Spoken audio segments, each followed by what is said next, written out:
پہ مزدور ہیں, سریا لوڈ کرتے ہیں.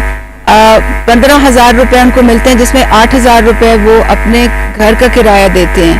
ان کی جو بچی ہے, ایک بچی جو ان کی ہے, وہ 5ویں جماعت کے بعد اس نے پڑھائی چھوڑ دیا. انہوں نے مجھے ابھی بتایا کہ میں پڑھائی کا میرا سرکاری اسکول میں لے رہی اور معاشرے دا وسیدہ وشیدہ بس کھول کے ناستے لاؤ بس ہم نے کی گیچے گدی بس کتاب انہوں کافی آنے. انہوں نے بتایا کہ 5ویں جماعت کے بعد اسکول بہت دور ہے اور خاص طور پہ جو کتابوں کا جو کاسٹ ہے وہ اٹھا نہیں سکتی تھی اور اس کی وجہ سے انہوں نے اسکول چھوڑ دیا تھا. تو اب ہم ان کو تعلیم والے وظائف بھی ملیں گے اور ان کو احساس کفالت میں بھی شامل, اور انہوں نے یہ بھی بتایا تھا کہ ان کو یہ بھی ڈر تھا کہ ان کی جو باقی 2 بیٹیاں ہیں کہیں ان کی بھی پڑھائی نہ رہ جائے. غم تنظیم وہ پریوار کئی بس پکور بش کہہ رہی تھی کہ وہ بھی کہیں گھر میں نہ بیٹھ جائیں. تو اب انشاءاللہ ان کے احساس کفالت میں بھی اور جو ہمارے پرائمری اسکول کے وظائف ہیں ان کو بھی ان میں شمولیت ہوگی تو انشاءاللہ ان کو ان سے فائدہ ہوگا. ہمارے ساتھ اللہ رکھی بہن بھی ہیں. آپ وزیر اعظم صاحب کو کچھ بتانا چاہیں گی؟ یہی ہم کہیں گے وزیر اعظم سے کہ آپ کا بہت بہت شکریہ. آپ غریبوں کی مدد کرتے ہیں, اسی طرح غریبوں کی مدد کرتے رہیے گا. چھوٹے چھوٹے بچے ہیں, ہم بہت مشکل میں ہیں, نہ ہمارے پاس زمین ہے نہ مکان ہے. اسی طرح آپ سب غریبوں کی مدد کیجیے. آج ہمارے ساتھ آمنہ بی بی بھی موجود ہیں. آمنہ بی بی آپ کچھ کہنا چاہیں گی؟ شکریہ ادا جی. میرا بیٹا فوت ہو گیا, اس کی بیٹی ہے, اس کی بیوی ہے, ہمارے ساتھ رہتی ہے. میں خود مزدوری کرنی ہے, میں کا خرچہ پورا کرتی ہوں. بیٹی اسکول سے پڑھتی ہے 2ری جماعت. میرا گھر نہیں ہے, میں کسی مکان سے گئی ہوں. بڑا بڑا شکریہ ادا کرنی ہے. اللہ تعالیٰ سے جائے بہت پنجابی جائے. بی تسی اپنی پوتری دا بھی دسو جس دی تسی کہہ رہے ہو نا کہ پڑھے اگے, اس دا بھی دسو نا. دسو نا, ہماری پوتری بھی ہے, چھوٹی سی اتنی ساری ہے, وہ جو ہے اسکول پڑھنی, اس میں خرچہ پورا کرنی ہے. تو بیٹا بھی فوت ہو گیا, ایکسیڈنٹ ہوا شہباگ. بہت شکریہ. سو ان کا شوہر بھی فوت ہو گیا ہے, بیوہ ہیں, بیٹا بھی فوت ہو گیا ہے. ان کو سب سے زیادہ جو فکر تھی وہ اپنی پوتی کی تھی, کیونکہ وہ اسکول جاتی ہے اور یہ چاہ رہی ہیں کہ اس کی کتابوں کا خرچہ اور وہ سب ہو. اور خود یہ ایک گھر میں کام کرتی ہیں, بہت باہمت خاتون ہیں, اپنی پوتی کی کفالت کرتی ہیں, اپنے گھر کی اپنا خود کماتی ہیں. اور انہوں نے آج ہماری عزت افزائی کی ہے یہاں پہ آ کے, اور ان کو بھی میں بتا رہی تھی کہ یہ ہمارا ان کے اوپر کوئی احسان نہیں ہے, یہ حکومت کا فرض ہوتا ہے. اللہ صحت دے, جان روئی کریں.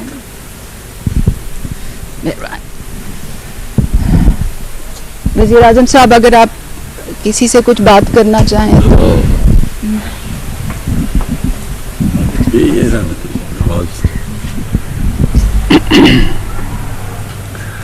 اچھا جی, بسم اللہ الرحمن الرحیم. جس طرح ڈاکٹر ثانیہ نشتر نے ابھی شروع میں آپ سے بات کی کہ یہ کوئی جو ہم پروگرام کر رہے ہیں آپ کے اوپر کوئی احسان نہیں ہے, یہ حکومت کا فرض ہوتا ہے کہ اپنے اس طبقے کو جو کمزور ہے, جو مشکلوں میں ہے, یہ ہمارا فرض ہوتا ہے کہ آپ کی حمایت کریں, آپ کی مدد کریں. بچوں کے لیے آپ کی جو تعلیم ہے اس میں مدد کریں. ایک انشاءاللہ آپ سب کو, سارے خاندانوں کو ہیلتھ کارڈ دیں گے, جو سارے علاقے میں اب ہیلتھ کارڈ آئے گا. ہیلتھ کارڈ کا مطلب کہ ایک آپ کے خاندان میں 7.5 لاکھ روپے تک کسی بھی ہسپتال میں علاج آپ کروانا چاہیں تو وہ مفت علاج ہوگا آپ کا. تو وہ ہیلتھ کارڈ یہ سارے اب سب کو مل جائے گا. دوسری چیز, یہ جو آج آپ کو ہم احساس کفالت میں جو دے رہے ہیں پیسے, یہ انشاءاللہ آپ کو ملتے رہیں گے تاکہ آپ کی مدد کرتے رہیں. لیکن اس کے علاوہ ہم ایک اور پروگرام کر رہے ہیں. میں نے ابھی دیکھا 2 نے کہا کہ گھر نہیں ہے. ایک قوت ایک ہے, ایک بڑا زبردست کام کرنے والا NGO, ان کے ساتھ ہم مل کے ہم نے ابھی تک سب سے کمزور طبقے کے لیے ان کی مدد کی ہے گھر بنانے پہ. تو وہ انشاءاللہ وہ ہم پھیلاتے جا رہے ہیں. ایک ہماری نیا پاکستان ہاؤسنگ ہے, وہ بھی ان لوگوں کے لیے, مزدوروں کے لیے جو کبھی اپنا گھر نہیں خرید سکتے. اور دوسرا بھی ہے, انہوں نے کہا کہ ہم 8,000 کرایہ دیتے ہیں. تو انشاءاللہ ہم ایک ایسا سسٹم لے کے آ رہے ہیں کہ بجائے کرایہ دینے کے وہی پیسہ قسطوں میں چلا جائے گا اپنے گھر کے لیے. تو وہ آپ کا بجائے کرایہ دینے کے وہ قسطیں جا کے اور آخر میں گھر بھی آپ کا اپنا ہو جائے گا. تو وہ اس کے اوپر بھی ہم پوری کوشش کر رہے ہیں. وہ پروگرام ہمارا شروع ہو چکا ہے. تو نیا پاکستان ہاؤسنگ, اور ساتھ ساتھ نیچے بالکل جو اخوت ہے اس کے ساتھ جو مل کے ہم ابھی تک 5 ارب روپے ان کو 3.5 ارب روپے دے بیٹھے ہیں. مسلسل آگے 10 ارب روپے دیں گے تاکہ وہ بالکل جو مستحق لوگ ہیں ان کو قرضے دیں سود کے بغیر, تاکہ وہ اپنا گھر بنا لیں. اس کے علاوہ جو ہماری کوشش ہے کہ ہم نوکریاں آپ کے لیے مدد کریں گے, نوکریاں دینے کے لیے, نوکریاں مطلب نوکریاں نہیں, اپنی بزنس کرنے کے لیے. اس کے لیے بھی یہ ساس پروگرام پورا ڈاکٹر ثانیہ نشتر آپ کو بتائیں گی کہ کیسے مدد کر سکتے ہیں آپ. مثلا سلائی مشین لے لیں یا کوئی چھوٹی دکان لگا لیں. اس طرح کی بھی پوری ہم کوشش کر رہے ہیں کہ اس سارے جو آپ کی طرح کے لوگ جن کے لیے گزارا کرنا مشکل ہے, آپ کی کس طرح ہم مدد کی جائے. اس کی جو سب سے جو ڈاکٹر ثانیہ نے بات کی کہ جو ہم آپ کے اندر یہ پیسے بانٹ رہے ہیں, کیش ڈسٹریبیوٹ کر رہے ہیں, جو 12,000 روپے آج آپ کو ملے گا, اس میں ہم پوری کوشش کر رہے ہیں کہ یہ صرف اور صرف مستحق لوگوں کو جائے. جو اس ہمارے پروگرام کو جب ہم نے لسٹیں دیکھی تو اس میں بہت سے ایسے لوگ تھے جن کی پہلے نوکریاں تھیں, جو اس کیٹیگری میں آتے نہیں تھے. مثلا گورنمنٹ سرونٹس تھے تو پہلے 8,20,000 وہ گورنمنٹ سرونٹ جو بالکل نہیں تھے ان کو نکالا گیا, اور اب پھر آپ نے 20,000 لوگ نکالے, 30,000 لوگ نکالے جو کہ مستحق نہیں تھے. کوشش یہ ہے کہ صرف ان کو جائے جن کو سب سے زیادہ ضرورت ہے. اور یہ بھی آپ کو پتا ہونا چاہیے کہ اس وقت لیبنان کے اندر جو لوگ سڑکوں پہ نکلے ہوئے مظاہرے کر رہے ہیں, وہ ایک بہت بڑی وجہ یہ ہے کہ وہ یہ کہتے ہیں کورونا کے دوران جو ان کی حکومت نے, لیبنان کی حکومت نے پیسے بانٹے تھے وہ سیاسی بنیادوں پر بانٹے تھے اور وہ ادھر نہیں گئے, وہ منصفانہ تقسیم نہیں تھی, اور اس لیے لوگ آج مظاہرے کر رہے ہیں.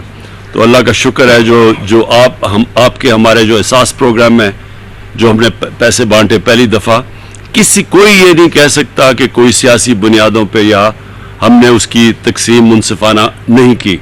تو یہ بہت بڑا کریڈٹ ہے آپ کی ساری ٹیم کو. ثانیہ جو احساس کی ساری ٹیم ہے, یہ بہت بڑا کریڈٹ جاتا ہے کہ کہیں سے بھی آواز نہیں آئی کہ جو پیسے کی تقسیم کی گئی وہ غیر منصفانہ تھی, بلکہ سب زیادہ پیسہ سندھ میں گیا. سندھ کی آبادی کے لحاظ سے زیادہ پیسہ ہم نے سندھ میں دیا, حالانکہ ہماری وہاں حکومت نہیں تھی. صرف ہم نے کیونکہ میرٹ کے بنیاد پہ کیا کہ جدھر ضرورت زیادہ تھی, جدھر غربت زیادہ تھی. تو انشاءاللہ وہ ابھی بھی جو آپ دیکھیں گے کہ جو اب ہمارا دوسرا فیز شروع ہو رہا ہے آج, اور ہم نے 70 لاکھ لوگوں میں 70 لاکھ خاندانوں میں آج سے ہم پیسہ بانٹنا شروع کر رہے ہیں. تو انشاءاللہ آپ دیکھیں گے کہ پوری ہماری کوشش ہے کہ اس کی بالکل ایک منصفانہ تقسیم ہو, کسی قسم کی کوئی فیورٹزم یا سیاسی بنیاد پر پیسہ نہیں بانٹا جائے گا. میں آپ سب کو پھر آخر میں یہ یقین دلانا چاہتا ہوں کہ ہماری ذمہ داری ہے اس حکومت کی کہ آپ کی مدد کی جائے, آپ کی بنیادی ضروریات پوری کی جائے, اور یہ جو ہمارا احساس پروگرام ہے یہ بڑھتا جائے گا. اس میں انشاءاللہ ہم اور چیزیں بھی لاتے جائیں گے. جدھر ہم دیکھیں گے کہ مثلا آپ کے بچوں کی تعلیم ہے اور آپ نہیں دے سکتے تو تعلیم میں کیسے مدد کریں. پھر تعلیم کے بعد اور اسکالرشپ اگر بڑی کلاسوں میں جانا چاہتے ہیں یا یونیورسٹی میں جانا چاہتے ہیں, اس کے لیے بھی مزید اسکالرشپس کر رہے ہیں.